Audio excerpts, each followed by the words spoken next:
Good evening, everybody.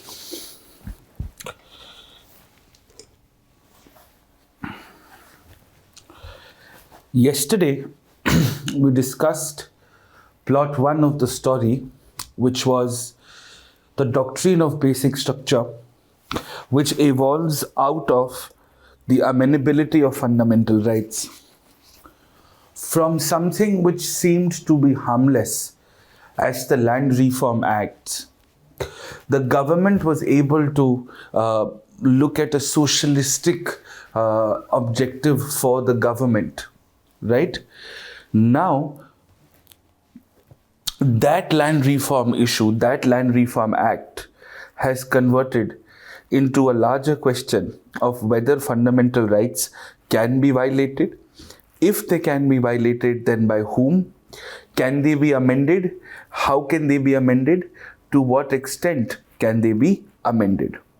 So we've understood that so far, right?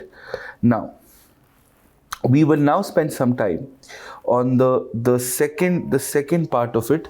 We'll now spend some time on the second part of it, and we will understand the second plot or the second story to the plot, which is the evolution and the relationship between directive principles of state policy and fundamental rights.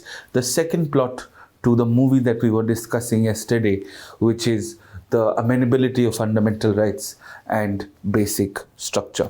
Okay, so let's start and let's get going. Okay, now just give me 1 second, please. Just give me 1 second.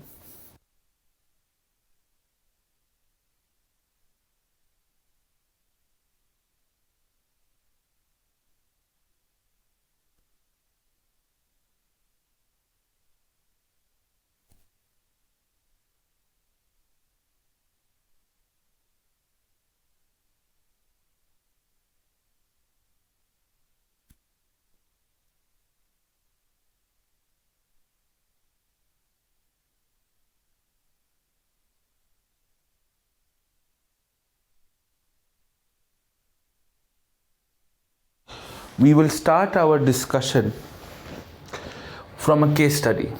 We'll start our discussion by linking law and ethics, one of our generation's most sought after professors. The man is called Michael Sandels.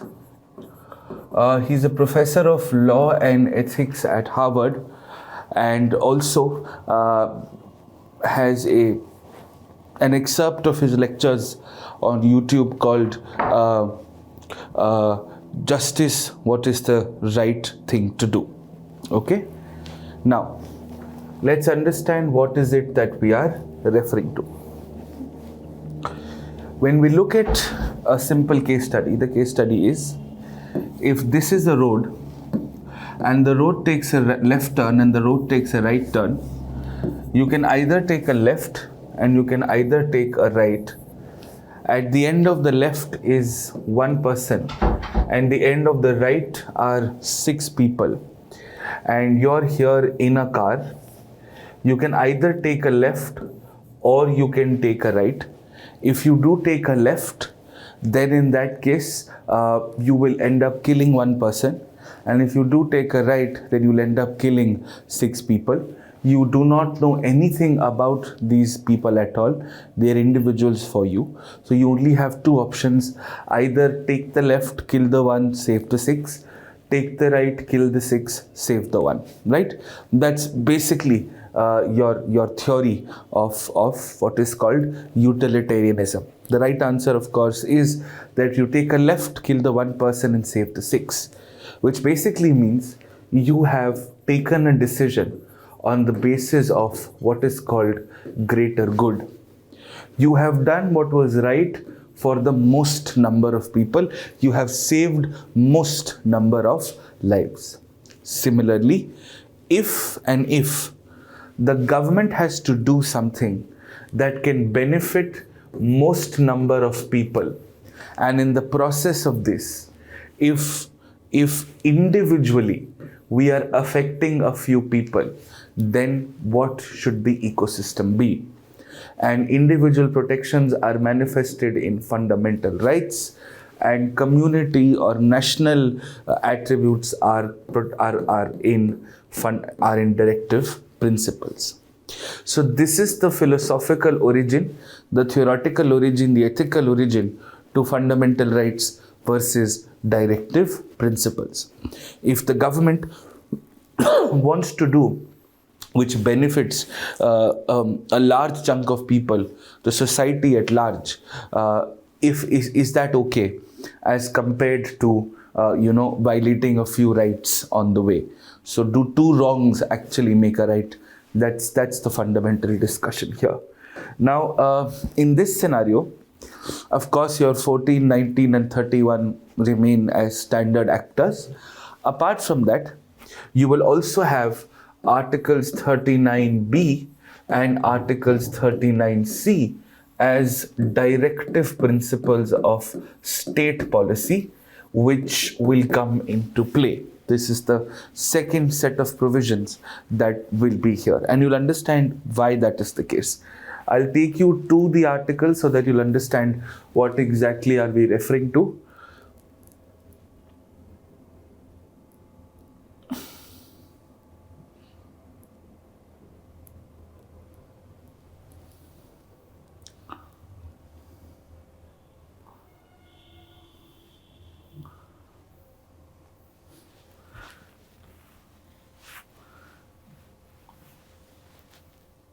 Yeah.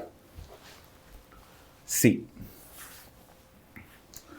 39B says certain principles of policy to be followed by the state, and these principles are that the ownership and control of the material resources of the community are so distributed so as to best serve the common good.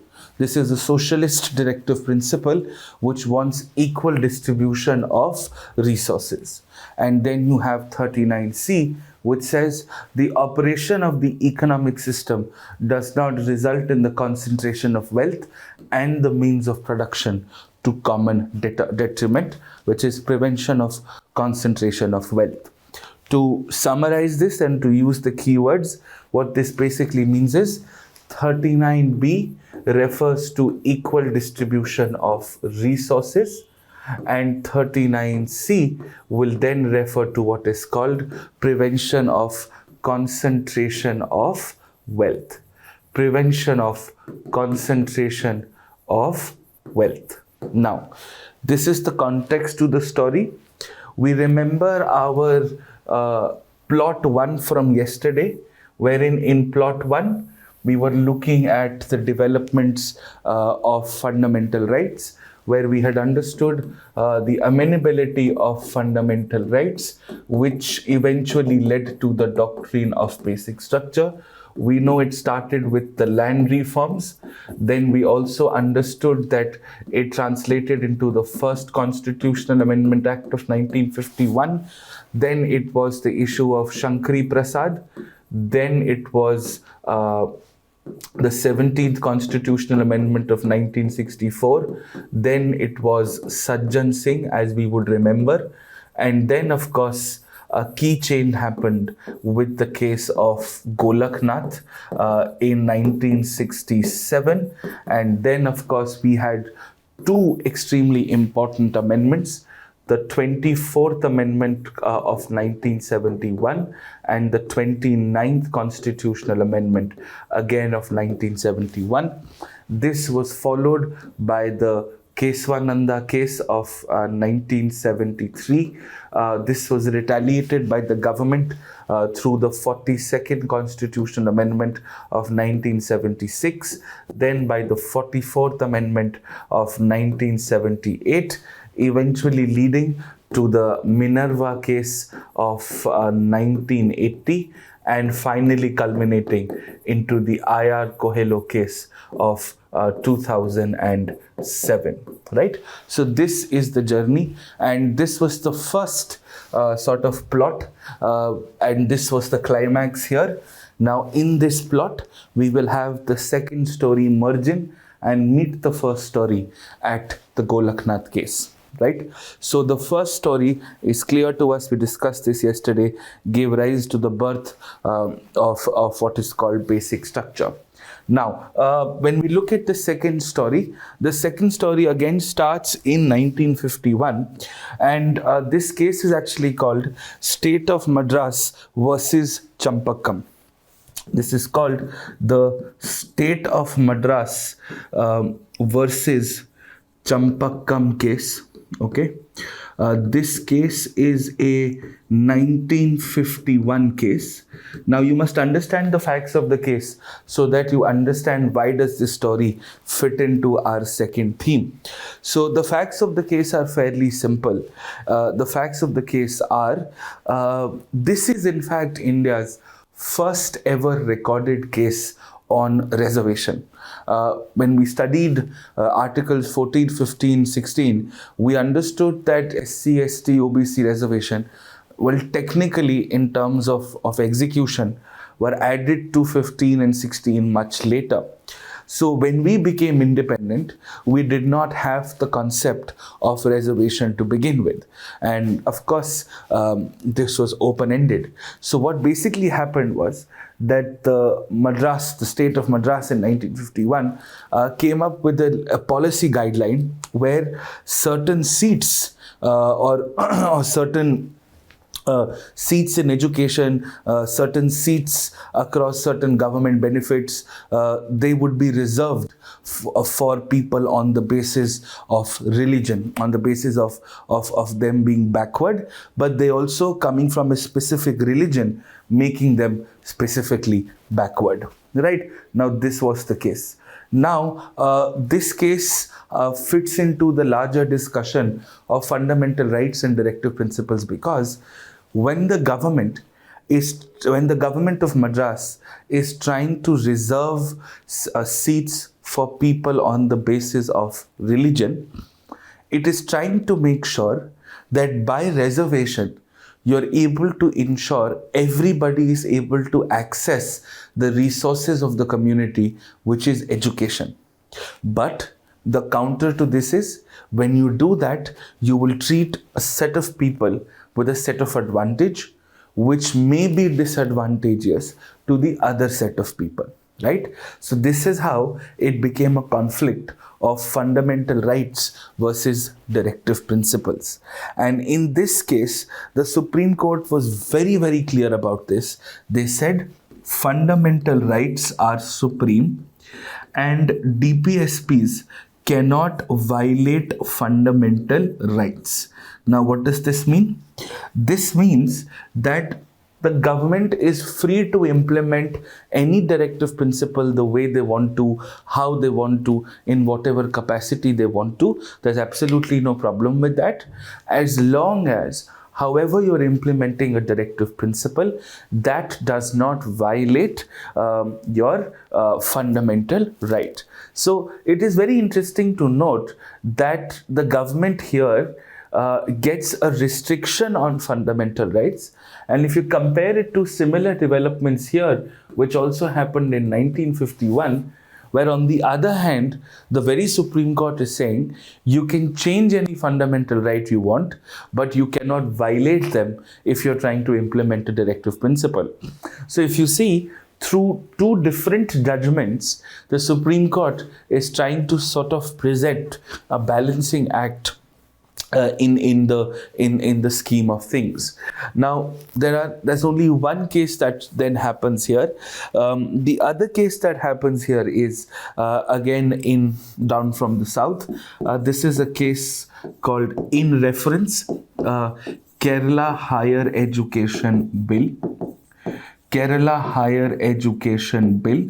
And in the reference case of Kerala Higher Education Bill of 1957, right? Of 1957, the Supreme Court again still stuck to the same. Thank you, Pratik. The Supreme Court stuck to the same stand. Now, let's understand first, why is this called in reference? Okay, and this will sort of have some sort of an overlap to current affairs as to what is happening today. Now, for example, if you've read the paper yesterday or if you've read the paper today, you would know that the governor of Tamil Nadu has returned a bill of Tamil Nadu on a bill that they drafted, wherein admissions to medical colleges in Tamil Nadu will be done on the basis of the marks that students get in class 12th and not on the basis of the national entrance test, NEET, which is for medicine, undergraduate and postgraduate as well. Now, this bill was returned by the governor. We will study in our next theme that both the president and the governor have the powers to return any bill. There are some exceptions here or there, but the governor also has an additional power, which is that the governor can refer any bill, literally any bill on the planet that comes to the governor for a presidential assent, and there is a specific set of bills that the governor has to send to the president. We'll come to that later when the time is right. Now, when the governor does that, then it is called in reference. Okay? And the president also has the powers to seek the opinion of the Supreme Court, and that is how the formal legal opinion is written as in reference. That's what happened in this case. The governor of Kerala reserved it for the president sent it to the Supreme Court, the Supreme Court delivered the opinion back, and on the basis of this, the bill was in question. Again, very similar issues. There were special provisions made in Kerala in higher education institutions, specifically for a certain set of communities. The whole directive principles versus duties debate, which is what happened, and that's exactly how the case came out to be. And here also, while the Supreme Court still said that fundamental rights are superior to directive principles, you should try as much as you can to balance the both. So the seeds of the doctrine of harmonious construction were sowed as early as what is called the Kerala Higher Education Bill. Now, what is this harmonious construction? I'll give you a very simple and a very, very clear example of this. So let us say you have a fundamental right under Article 25, which gives you the freedom to conscience, to profess, to practice religion. And then you also have Article 44, which refers to indirective principles, which refers to uniform civil code. Now, if you see, in one way, they can be conflicting. We understand the need for a uniform civil code, but in the process of the need, don't violate the fundamental essence of the religious connotations of people. Okay, don't violate the fundamental essence of the religious connotations of people. Right? So that's the basic explanation here. That's the basic idea here. Right? That's what they are trying to do in the course that they are trying to do. Okay? Understood this? It's that simple. It is exactly how this is. So that's how the judgment sort of came to be. Now, the Golaknath case happened. And you know the Golaknath case made the government suffer from a massive, massive setback. And as a retaliation to this, they said, fine, my fundamental rights route is not working.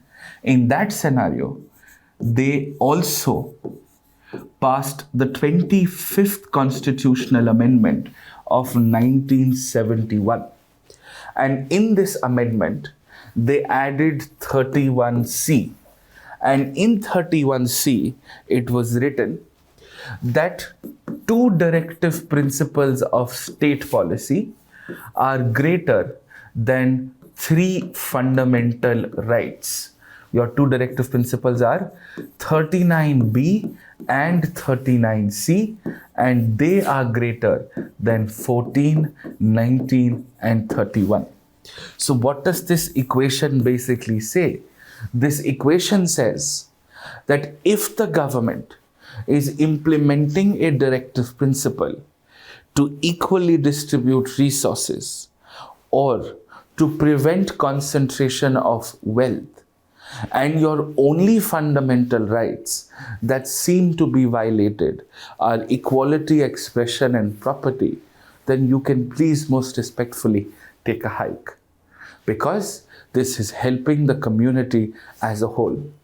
This was a very, very smart but a very sly move by the government, that Golaknath was restricting their amenability of fundamental rights, their land reforms were under trouble. So they said, if I am allowed to equally distribute resources and prevent concentration of wealth, then in such a scenario, land is India's most important resource. So I am redistributing land, or I'm redistributing the concentration of wealth that happens out of land, so that I'm able to take care of people who really, really matter the most. Right? And this is how they got the powers, or they gave themselves the powers, to continue with what they wanted to. Remember, prevention of concentration of wealth, 39C, and equal or sort of equal distribution of resources. This was the fundamental objective of all of this. This was the fundamental objective. And now, let me bring in a little bit of economics here.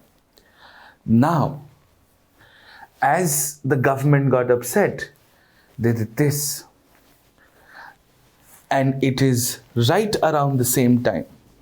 In fact, right around the same time, right before the amendment here, okay, here, when they got really upset with Golaknath in 1967, in 1969, they raised a policy of nationalization, that we will start nationalizing industries and institutions in the country which are private in nature. The very opposite of what's happening to Air India. Because when you nationalize something, you're preventing the concentration of wealth. The government, if it owns a sector, then the government is supposed to make sure the sector is equally distributive. And one of the first set of things that they nationalized were banks. So in 1969, they came up with the bank nationalization policy. Right there, and to gain the support of the people.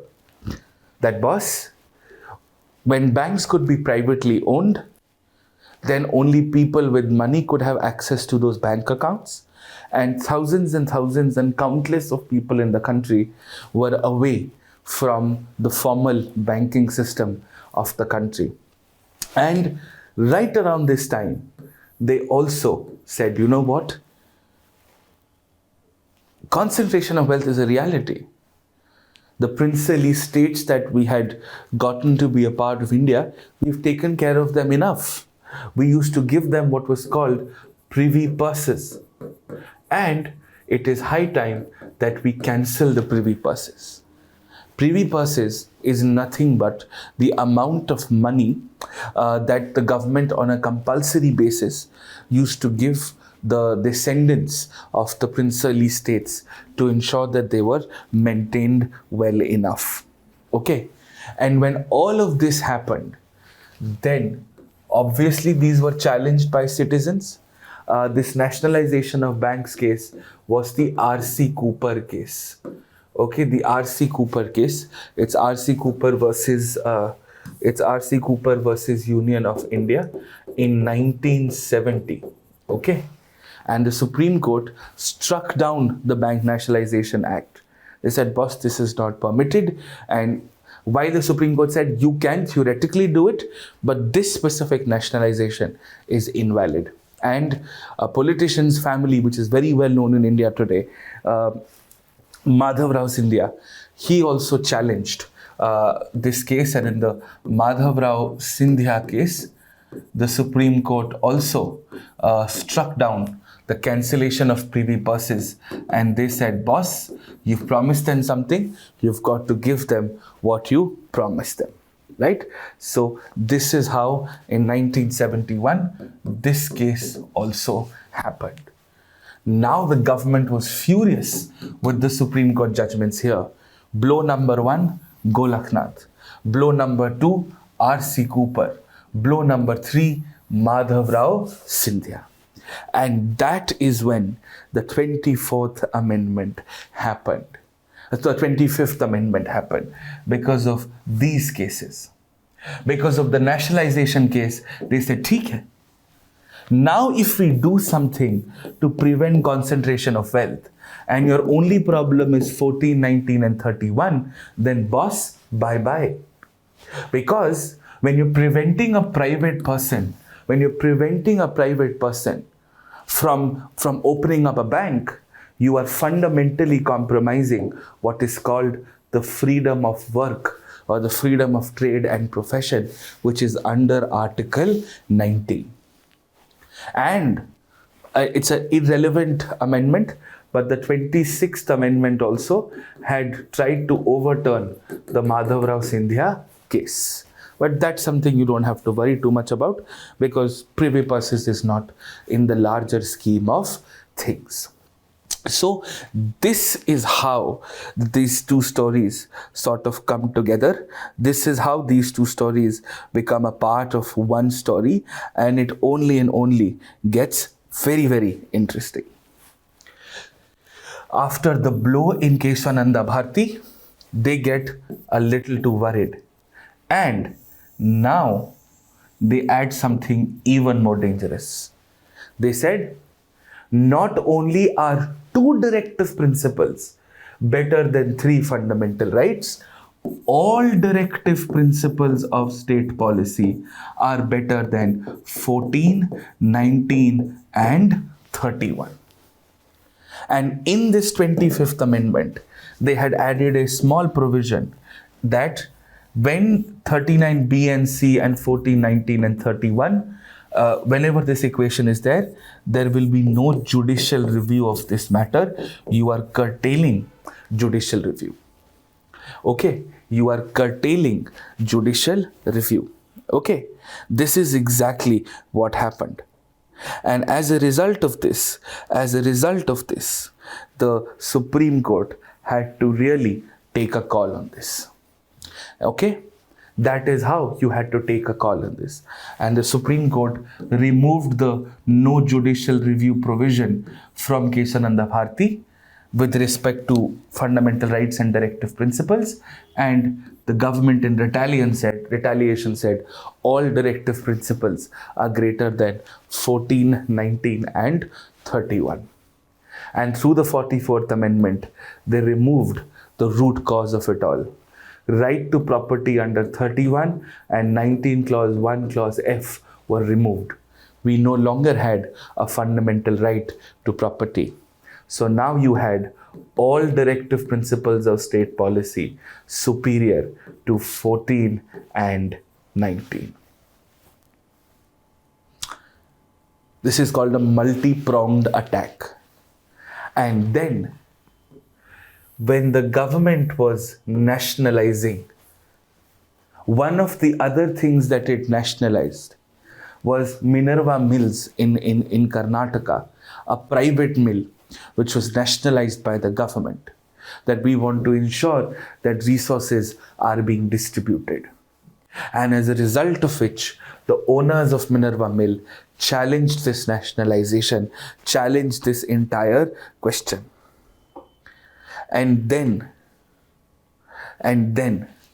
in Minerva Mills very clearly said that, boss, theek hai.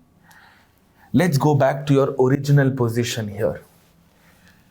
39B and 39C are greater than 14 and 19, and this will be decided on the basis of judicial review.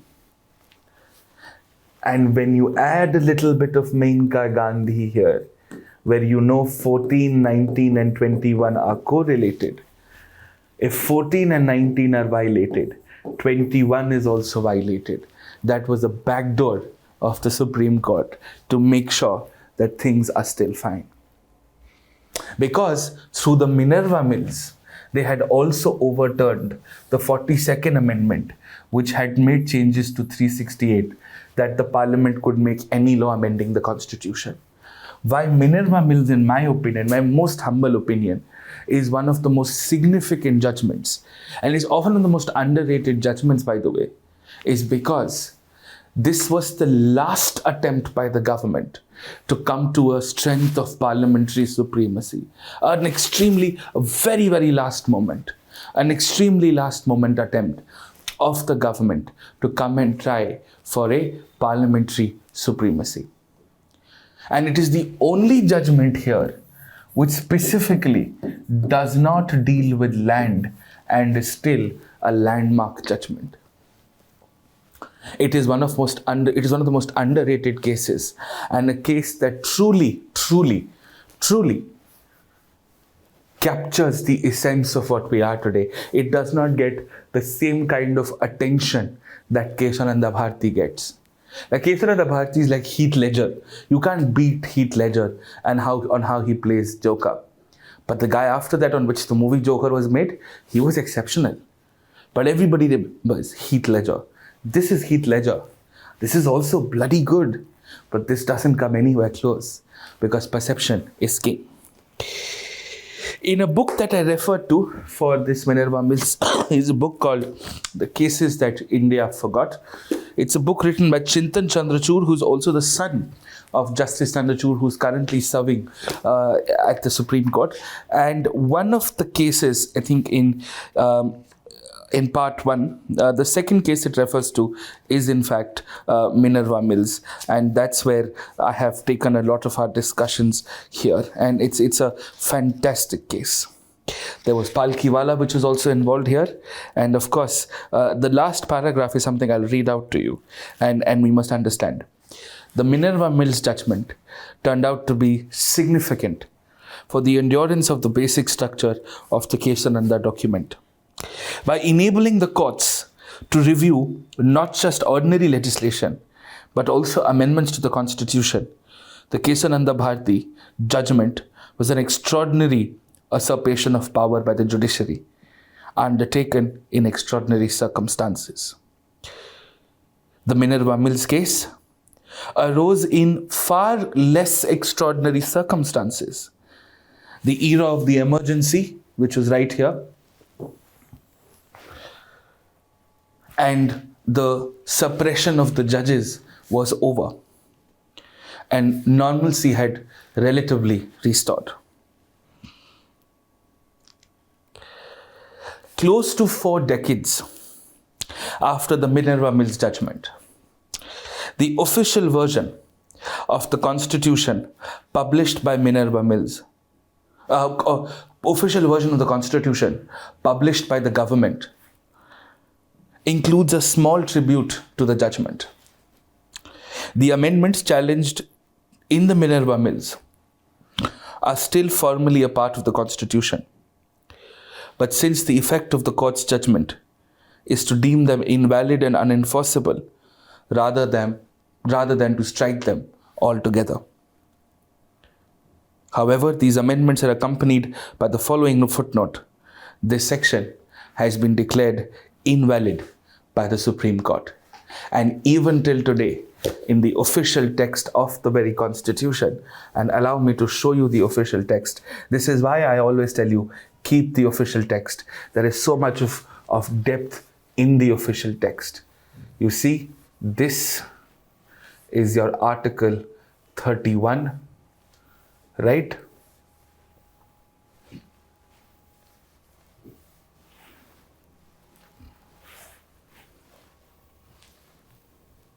This is Article 31.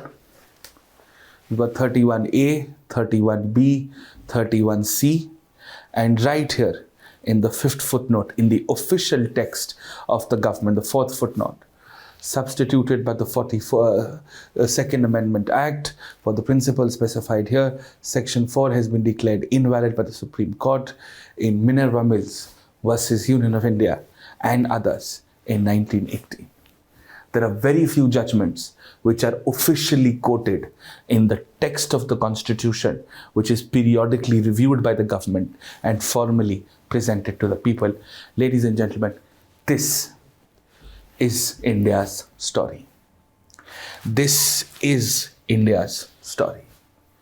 There's a little bit of emergency, there's a little bit of sedition, there's a little bit of freedom of speech, there's a little bit of land reform, there's a little bit of judges being a little too comfortable with the government, there's a little bit of judicial review, this is the birthplace of judicial activism, the era of judicial supremacy, and so on and so forth.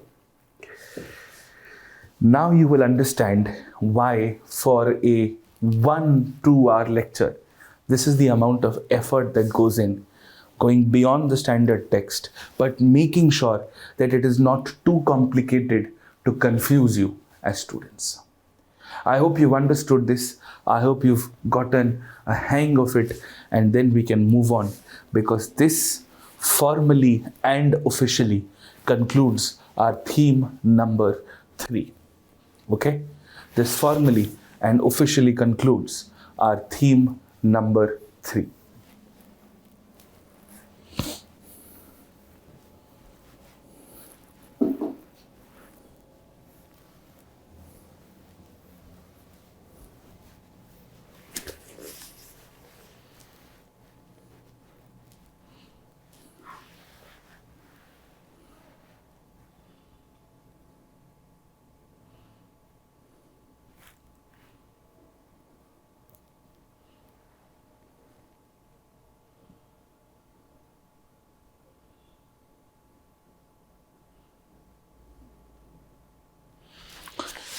Now we will be moving to theme number 4 today. We'll start with the President, Governor and the Council of Ministers.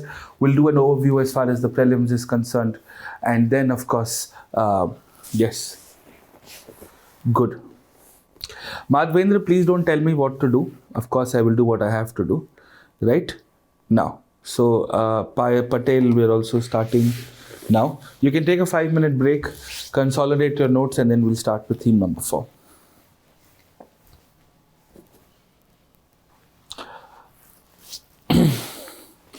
Fundamental rights with respect to martial law are not relevant for your syllabus. We'll cover them in the context of the President being the Supreme Commander of the Armed Forces.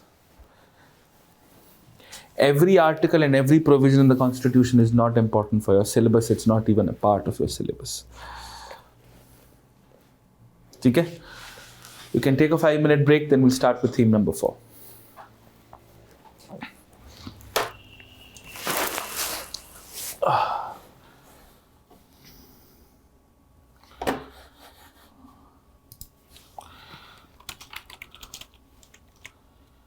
The present status is 39B and 39C. Minerva Mills is the present status.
All right. Yes. हाँ Nitin.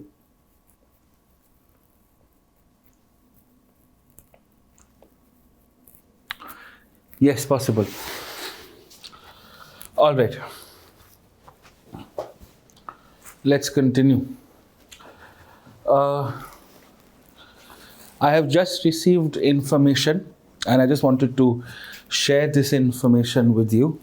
This is sort of important for you and because you are all a part of the batch.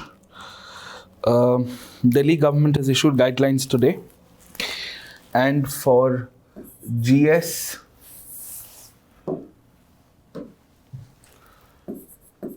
batches for 2022, your classes will resume from your respective timings from 14th of February. So you have enough time to sort of, pack and sort of come back and all of those things, right? Detailed schedule of offline classes for all batches and an alternate option to cover remaining syllabus in online mode will also be provided in case you don't want to sit in an offline class.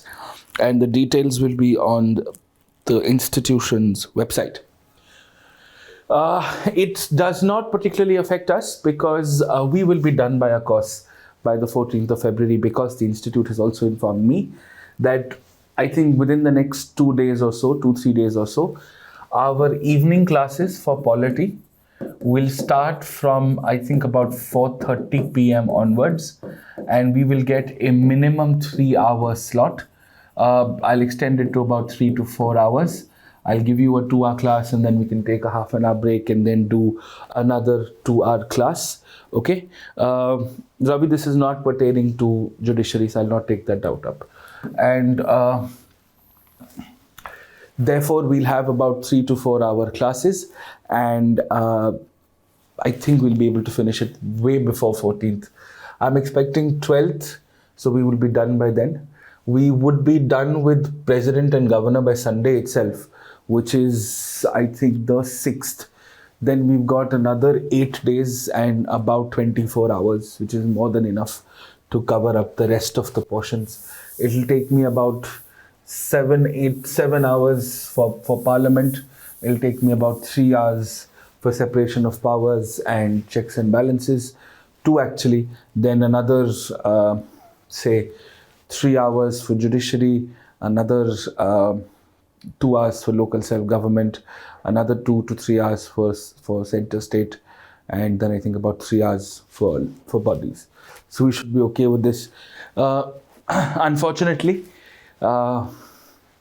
when the offline batches open up, you will not be seeing me because my classes with you would be over by then.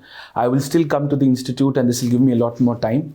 So I will see all of you in person in case you have any doubts. What I will do is I will set up a sort of a booking slot on my Telegram channel. And you can sort of, I know now is when you need a little bit of personal help, personal attention. So if you need to meet me, you can then start meeting me for about 20 minutes each. And that should take care of most of your things. Okay? All right. Now, let's move to theme number 4. Theme number 4 is President and Governor and Council of Ministers for the Centre and the States.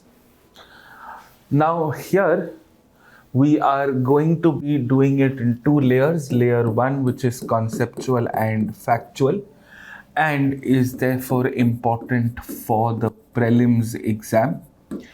And layer 2, which is important, which is analytical in nature and therefore important for the mains exam. Okay. Now, I want to sort of show you how this particular portion is going to be done. So you will not have 3 classes from next week onwards. They'll reduce that and will get polity. So it will not be more than the current hourly workload that you have from next week onwards. Anupam. Okay. So I know Abhishek, but here's my thing, and here's something I don't know. I might be right, I might be wrong, and I understand that offline teaching is more fun, offline teaching is more engaging. But I'll be very honest with you, it is great fun for me because I get an ego boost. I get to see all of you in person. I feel like I'm orchestrating a huge symphony, and it feels very, very nice. But in terms of pure quality of teaching, right? In terms of pure quality of teaching, in terms of substance which is delivered, in terms of how everybody gets to see exactly the same thing.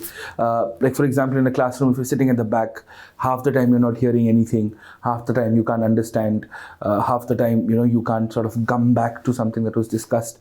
I think academically, pedagogically, I've always believed that offline teaching is not very conducive for students.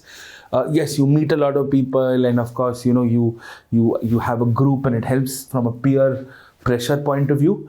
But in terms of pure delivery of academic content, I still think that this is a good delivery. What I think the best way to do this for UPSC students is teach the syllabus online and have like doubt sessions and answers discussions. Those should be done offline. That should be the best hybrid model. In my opinion, I might be wrong here. I'm not an industry expert, but I don't know. I think this is a good way to go about it. Anyways, so let's continue. Okay, right. So layer 1, which is conceptual and factual. This is part 5 of the Constitution. This is part 6 of the Constitution. This is a part of 5 and 6 to the Constitution. Now, first things first, in the prelims exam, they never ask you article numbers of any kind with respect to the president and the governor. And then I'll show you the mains part in just a bit. So what is it that we're going to study? Firstly, we will do a comparative review. We will do a comparative review of the president and the governor, because it's easier to do this. You'll be able to understand better. You will be able to grasp better. You will be able to remember and revise better. Now, in the comparative review that we do for president and governor, there are only a select few things that are often actually asked from an exam point of view. And they don't really go beyond this. You also don't need to do anything else beyond this. So, for example, when we do a comparative review, because now we're getting into the executive and the legislature part of it, the first thing we will understand here is certain principles and core concepts of elections. Right? We'll understand first past the post, we'll understand proportional representation, single transferable vote, we'll understand vote value systems. We'll get those basic concepts right first. This is extremely important.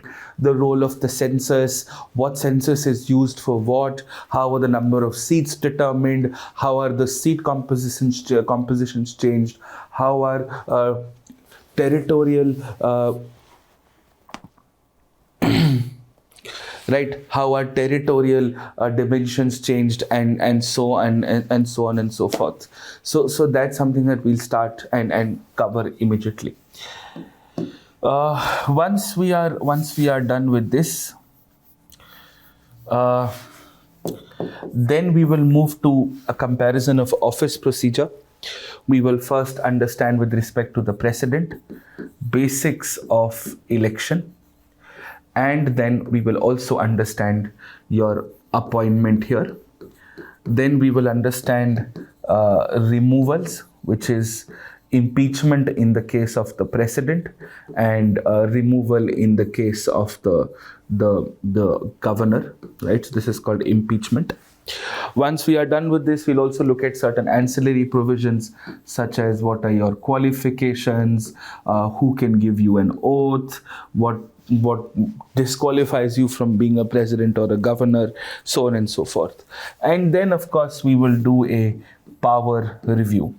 So we will look at legislative powers, we will look at executive powers, we will look at a certain amount of judicial powers of each of the two offices. Just a broad review, ये करता है, ये करता है, ऐसे करता है तो क्यों करता है, नहीं करता है तो क्यों नहीं करता है. That's basically it, right?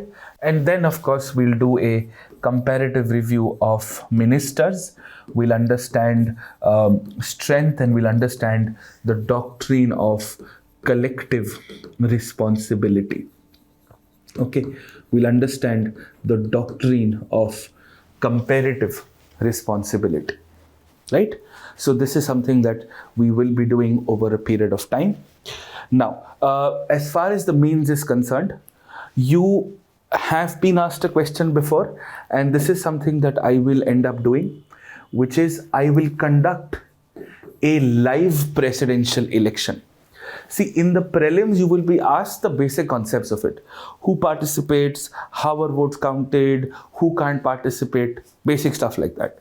But the actual working of the presidential election, which layer of government, the center of the states, has a higher role?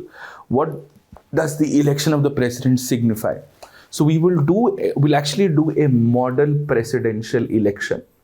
When we do this, I will request you to please have a calculator standby with you, so that once you understand this by doing it yourself, trust me, you will not need anybody else to teach you exactly what the processes are, right? So we'll understand this in a larger context. What is a model presidential election? Once we are done with this, we will then look at specifically what is extremely different here is the judicial powers of the president. We will understand how well do they exercise these powers, how are pardons and everything else executed, are they done in the right faith, are we using these powers well enough or not. And third, though since 2013 onwards, I haven't really seen a question particularly on the governor per se, but we will definitely do a governor analysis in terms of whether the governor is an agent of the center or not. How can you improve the conditions of governor's office?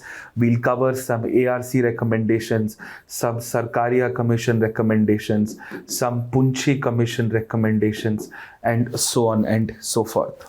Okay, so we'll do this in a fair amount of detail. Apart from this, we will also spend some time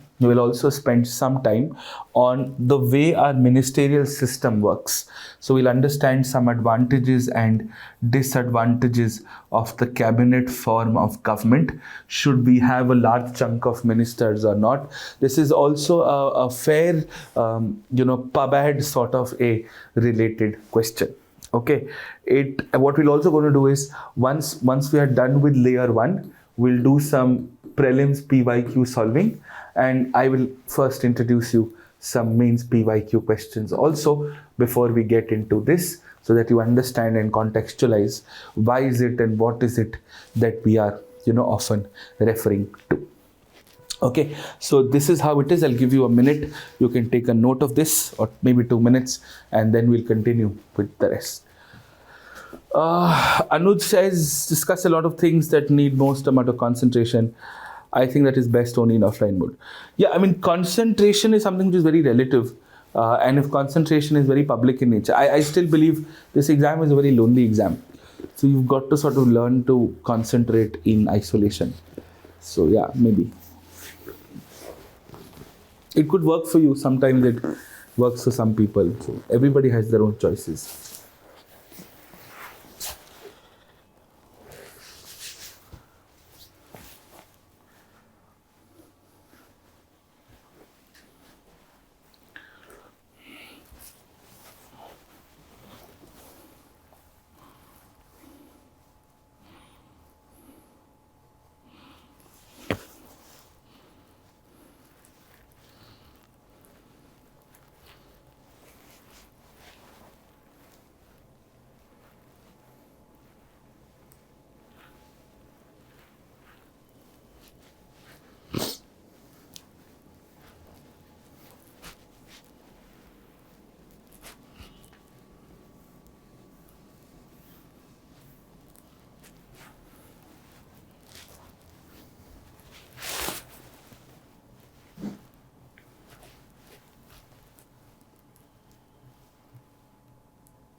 Nitin, fundamental duties are relevant, आप पढ़ लेना यार। मतलब अब मैं fundamental duties का आपको classification करा चुका हूँ, राइट? उसके ऊपर क्या ही पढ़ेंगे।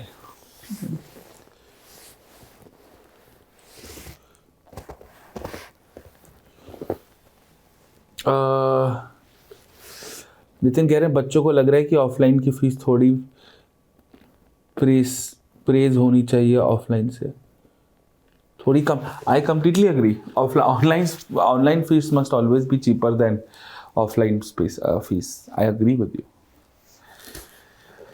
Yukta, the reason for saying constitutional amendments are not law is because that allows for the parliament to make make amendments that evolve fundamental rights. Okay? Yes, Ravi, I will do that for sure. Chaliye, let's begin. Let's start with certain basic principles and concepts of elections. This is sort of important. Principles or certain core concepts with respect to elections. Okay?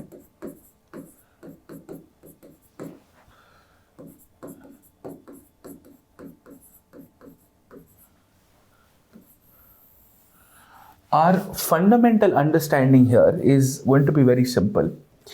It is, if banks are to money, then democracies is to population. Democracy is to population. It's the same sort of analogy. It works in the same manner, right?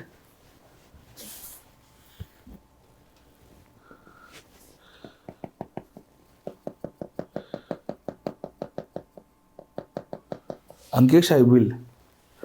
Chaitram, the eyesight has increased from 1 to 2 in online. Okay.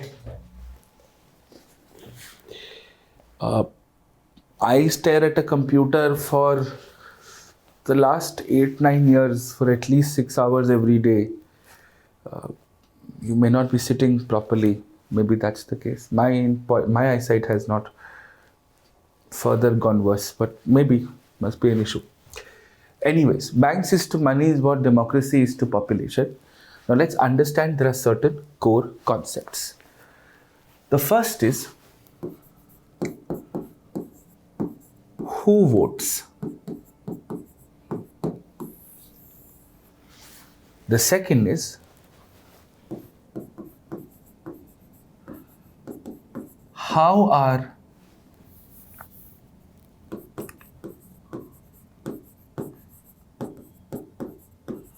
votes counted?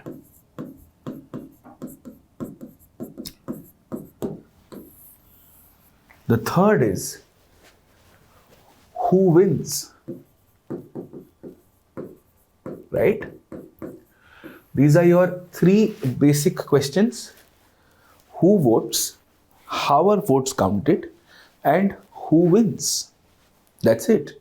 That's basically how this is done. Right? Now, we understand that when we look at it from a who votes point of view, we are referring to what is called the electorate. We are referring to what is called the electorate. Electorate is the voting population. Okay? Electorate is a voting population. Okay? It is a voting population. Now, the electorate will depend on the kind of election it is. It's either a direct election or it is an indirect election. A direct election is where the citizen chooses the representative, and the representative is supposed to do some work.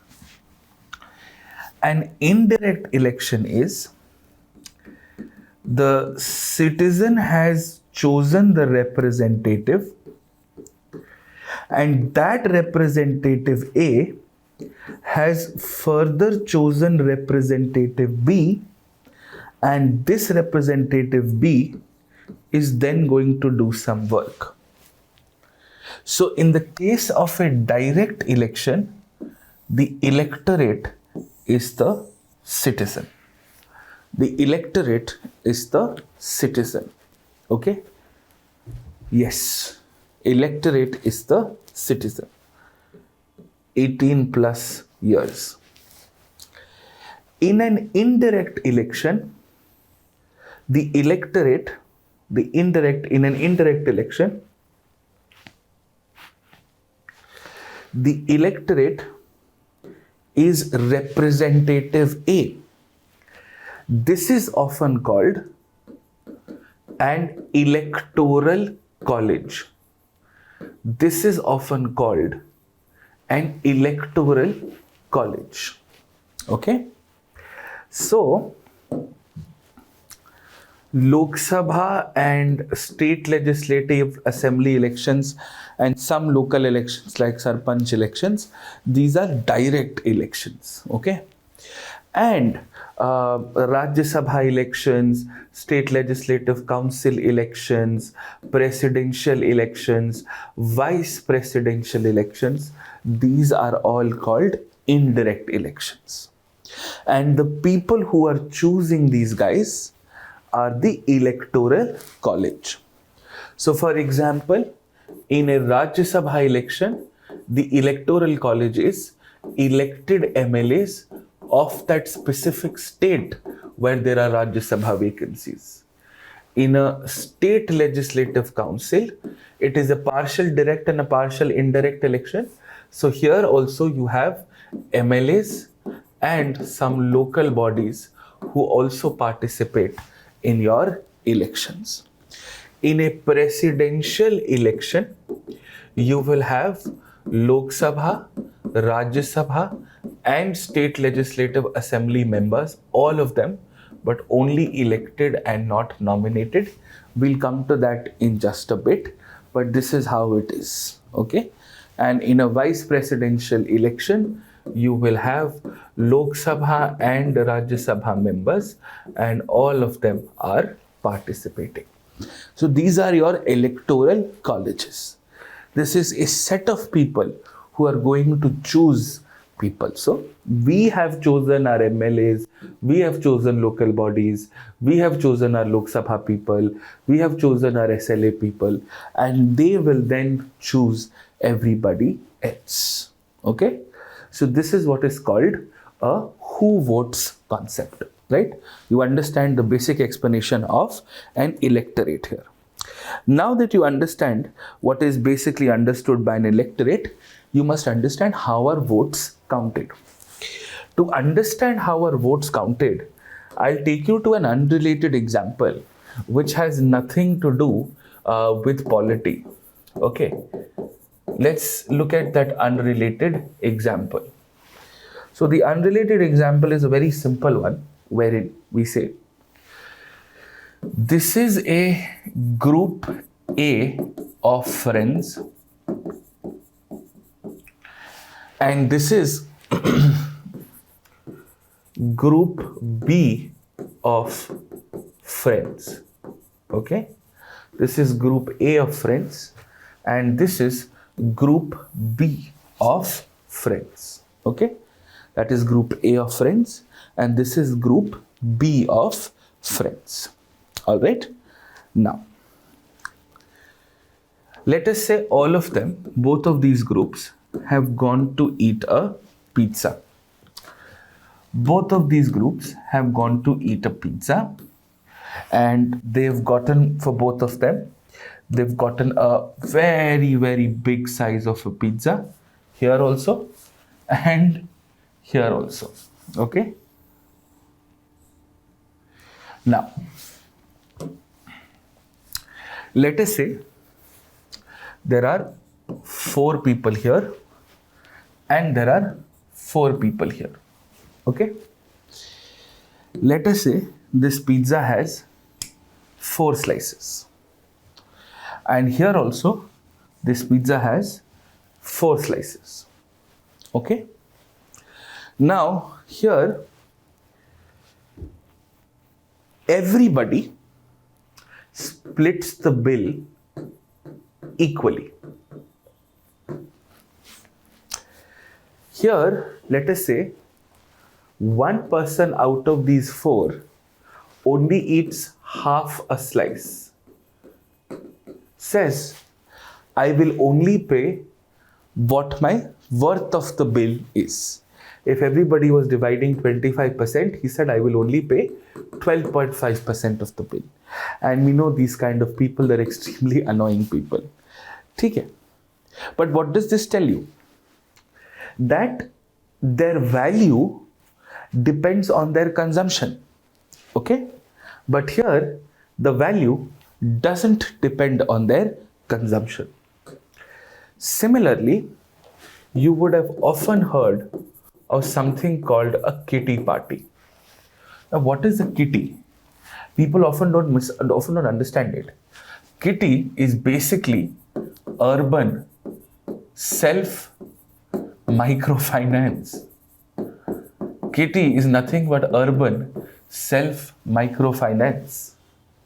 Suppose there are 10 people, and let's keep it simple. Let us say there are 5 people. Okay? Person A, person B, person C, person D, and person E. One has contributed 10 rupees, 20 rupees, 30 rupees, 40 rupees, and 50 rupees. Right? This is 90, 150 rupees. We've got 150 rupees in the kitty. Right? We've got 150 rupees in the kitty. Now, if A has an emergency and needs some extra cash to help out, then A can only get some money from the kitty depending on A's contribution to the kitty, right? This is exactly how your IMF also functions, where countries contribute to the IMF, and depending on the contribution of the country, there are certain quotas set. They can get multiple times of that contribution on a loan and also commensurate voting rights. This is why we often say that the US has a significant influence on the IMF, because the US is the highest contributor to the IMF. Okay, the US is the highest contributor to the IMF. Okay, understood this? Do we get this part right? So this is how it is. This is how it runs. Okay. Similarly, we apply this to voting. Now we've got to figure out, there are 2 basic concepts here. Okay. The first concept here is, how many times is a vote counted? How many times is a vote counted? There are 2 scenarios. First is, 1 vote is counted once. The second scenario is, 1 vote is counted more than once. 1 vote is counted more than once. And this is called a value vote system. And because democracy is to population, the number of times this 1 vote will be counted will be dependent on a certain criteria of population. Will be dependent on a certain criteria of population. And value votes are usually used in indirect elections. Okay? They are usually used in indirect elections. Okay? Indirect elections. In direct elections, we've all participated in Lok Sabha assembly elections. You go, your vote gets counted once and you're done. But that's actually not true for a presidential election. The number of times a vote is counted will depend on the population of a certain amount. Okay, clear on this? So, this is what is called your value vote system. Okay, this is called a value vote system. Okay, understood this? Yes. And then this, because it depends on population, you will have a concept called proportional representation, where your number of seats, your number of allocations will also depend on population. We will understand in greater detail when we do the presidential election. Now comes the next and fairly important concept of who wins. Now comes the next part and a fairly important concept of who wins. Simple. Two things. One, you get more votes than everyone else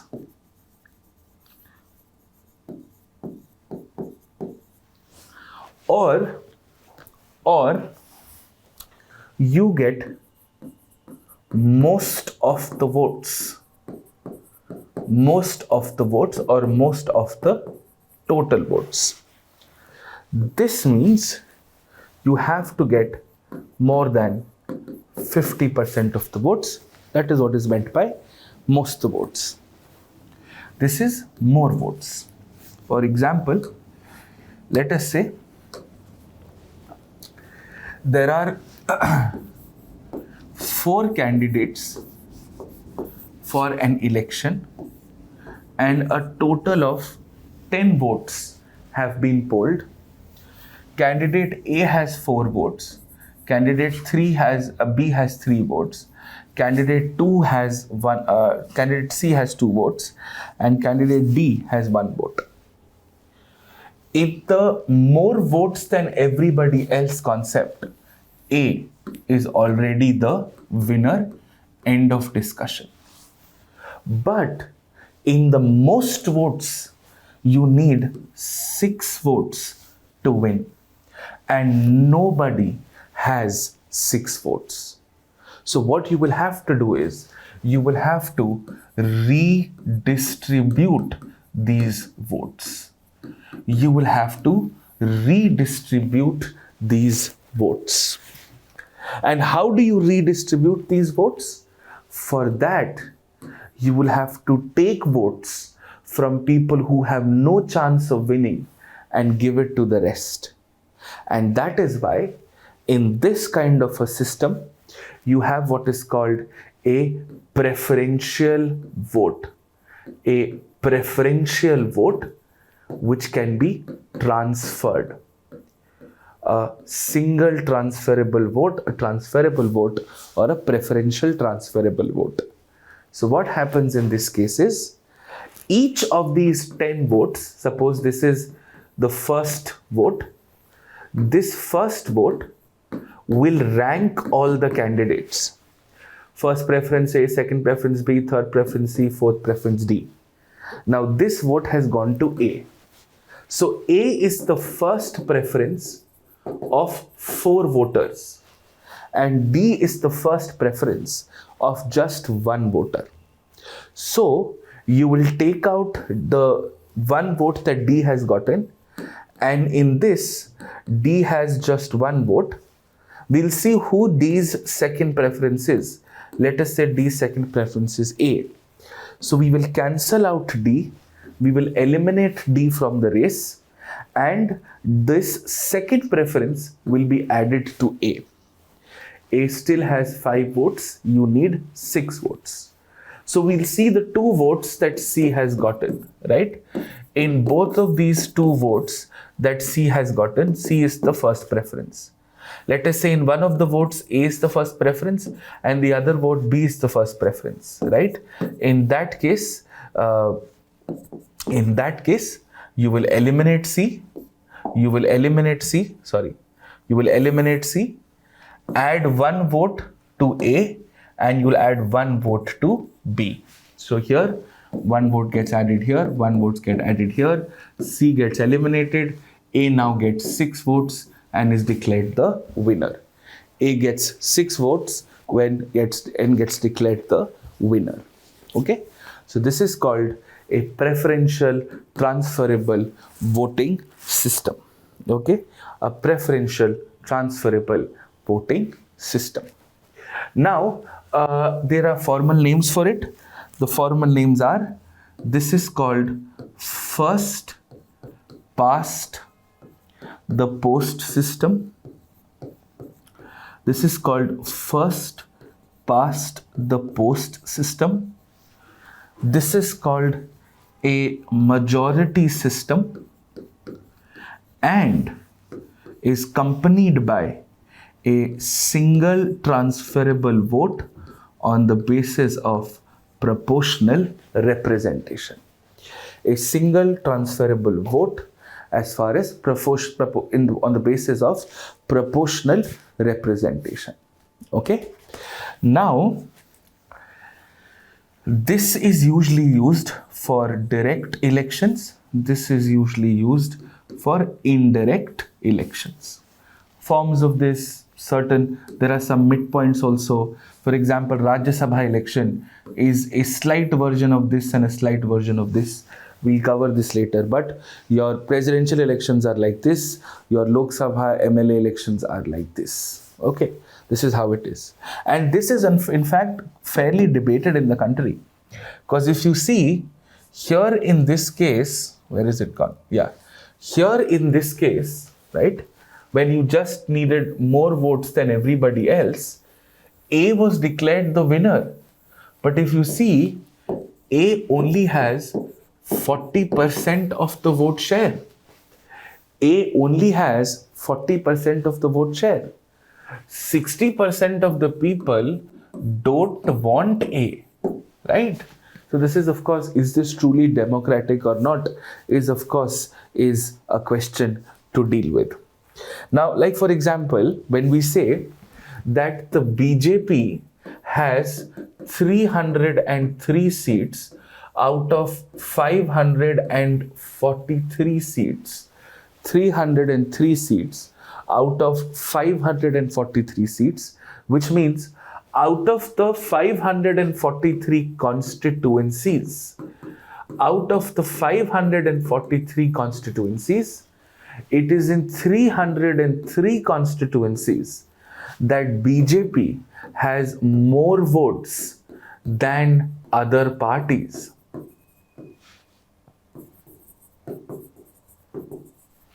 But in each of these 303 constituencies, the average vote share is about 35%, which means 65% of this country still did not want the BJP as their first preference.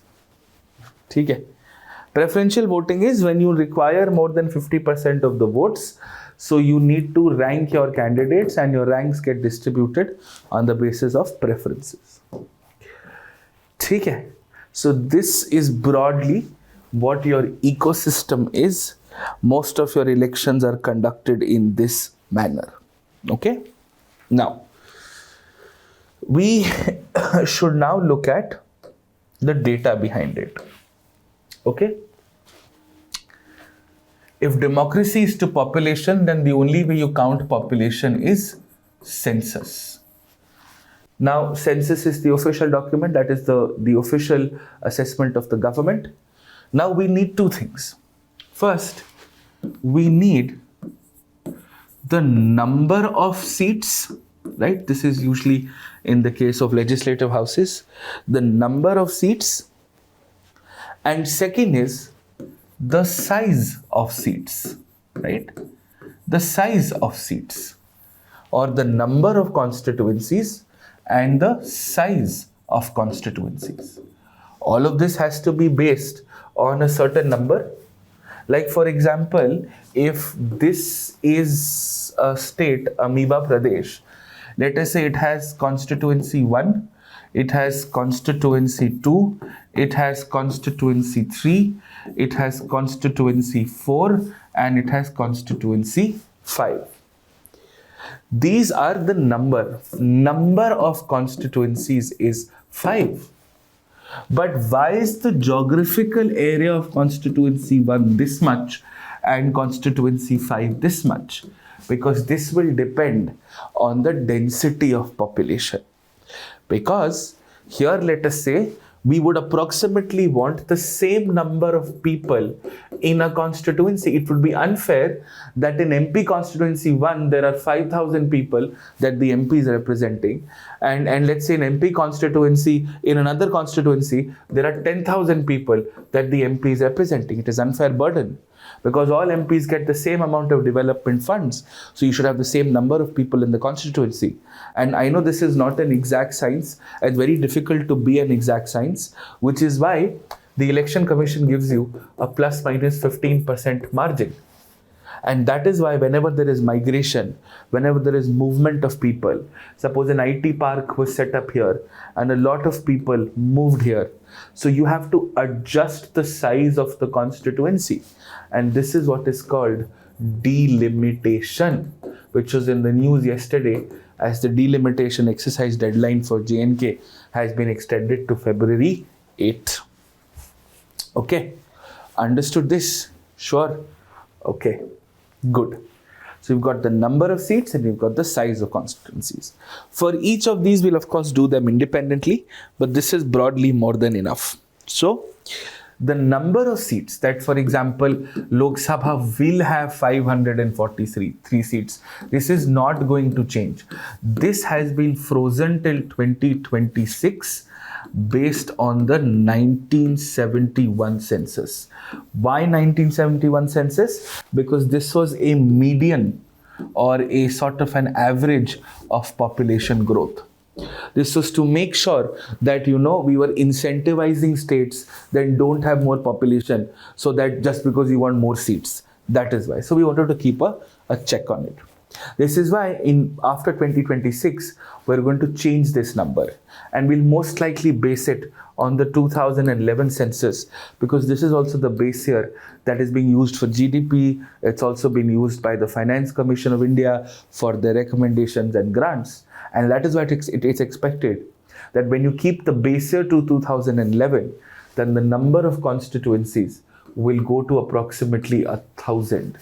And that's also one of the reasons why our current Lok Sabha does not have 1,000 seats. So we need a new Lok Sabha, which is why Central Vista makes a lot of sense. All right. And as far as the size of the seats is concerned, you can periodically update on the basis of the latest census.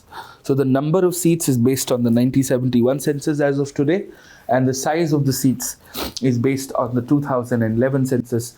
This gets updated, and this process of adjusting the size is called delimitation. It's done by a delimitation commission. We will do this in election reforms later. And any orders by the delimitation commission are not judicially reviewable because of rule number 3, which is separation of powers. Because of separation of powers. This is why they are not included. So this is more than enough for you to understand the basic concepts of elections. And once you understand the basic concepts of elections, we will then apply it to presidential elections. We will apply it to the rest of the story, and we should be done with all of this in a fair amount of detail. Okay, so that's it from today. I will see you guys tomorrow, and we will have 4-hour classes, I think from the 6th or the 5th, I don't know, from tomorrow or day after. But we'll have about 3 to 4 hour classes, and we'll finish polity before the 12th.